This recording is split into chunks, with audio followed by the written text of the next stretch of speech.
Why are so many people, kids, teens, young adults, and even adults being diagnosed with mental health conditions like anxiety, ADHD, depression, and bipolar disorder? Are we finally becoming more open and responsive to mental health needs?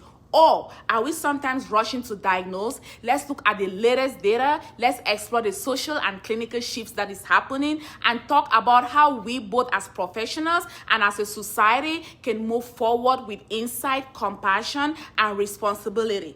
Let's begin with the numbers because they are striking and important.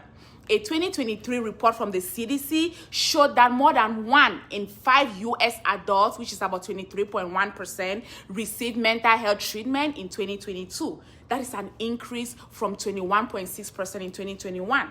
For children and adolescents, 19.9% of those aged 6 to 17 were reported to have been diagnosed with at least one mental, emotional, developmental, or behavioral disorder, according to the National Survey of Children's Health, and that data is from 2022.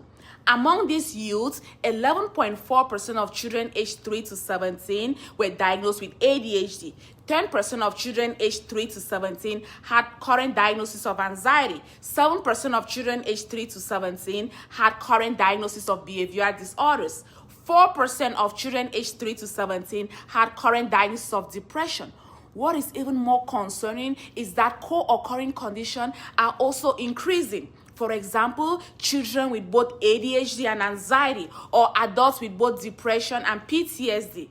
And diagnoses are even happening earlier.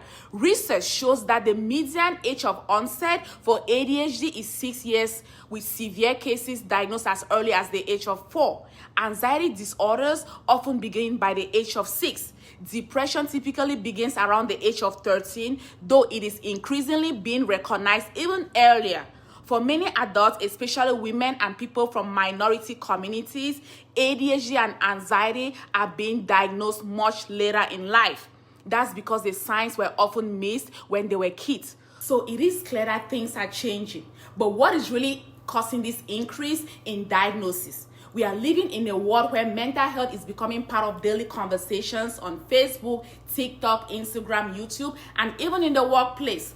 On one hand, this has normalized seeking help and reducing stigma, but on the other hand, it has led to self-diagnosis without a proper clinical context. A 2022 study published in the Jamie Formative Research found that over 44% of mental health videos on TikTok contain misleading or overly simplified information. This is especially concerning for young people, but adults are affected too. Many watch a short video and they think, oh, that is me, without realizing what they're experiencing could be a temporary stressor, burnout, grief, or a developmental experience, not necessarily a mental health illness. Let's not forget what we've all been through. In 2021, the U.S. Surgeon General declared a national youth mental health crisis, and data from the CDC showed a 51% increase in emergency room visits for suspected suicide attempts among girls aged 12 to 17 years old during the pandemic. But the impact wasn't just limited to children.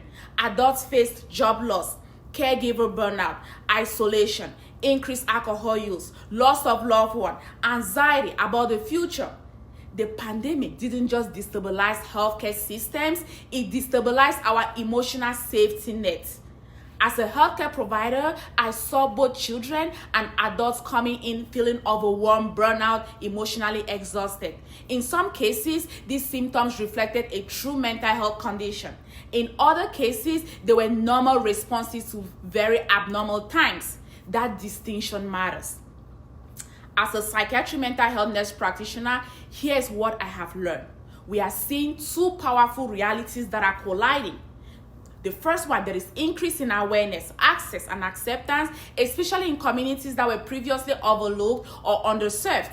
The second, there is a growing tendency to view every emotional challenge through the lens of a clinical diagnosis. And I get it. People want answers. They want relief. But as clinicians, we need to ask deeper questions. Are the symptoms impairing someone's function at work, at school, or in relationships? Are these symptoms consistent and persistent? Or are they stress-related, trauma-informed, grief-based? What is the person's context? What is the person's cultural background, developmental stage, life stressor? A diagnosis should never be rushed or used to explain discomfort too quickly. Instead, it should be a thoughtful, collaborative starting point for care. If you're a parent, be observant and ask questions. Early signs do matter, but don't let the internet content or peer comparisons rush you into assuming your child has a mental health illness. If you're an adult, your emotional health is important. But feeling overwhelmed, stressed, or tired doesn't always mean there is something wrong with you. Seek support, but work with a healthcare provider who can take the time to understand your full story. And if you're a healthcare provider, please take the time to evaluate thoroughly. Ask about trauma, cultural norms, life changes, stress levels. Take the time to gather thorough history and input from multiple sources, teachers, families, school counselors, especially in pediatric population. Even in elderly population, you need to gather collateral information and always consider the situational response. Is this something that will improve with structure, support, and time? Mental health is no longer a taboo topic, which that is a huge win. But now the conversation is wide open. Let's make sure it is grounded in evidence, accuracy, ethics, and compassion. Not every emotional experience needs to be classified as a mental health disorder. And when diagnoses are made thoughtfully, they can guide healing, not define a person's identity. If this video gave you something to think about, please hit the like button, subscribe, and share it with someone who could benefit. Please drop a comment. Do you think we are finally listening, or maybe we are diagnosing too fast? Let's talk about it. I'm Dr. Georgette Kui. Thanks for watching, and I'll see you in the next video.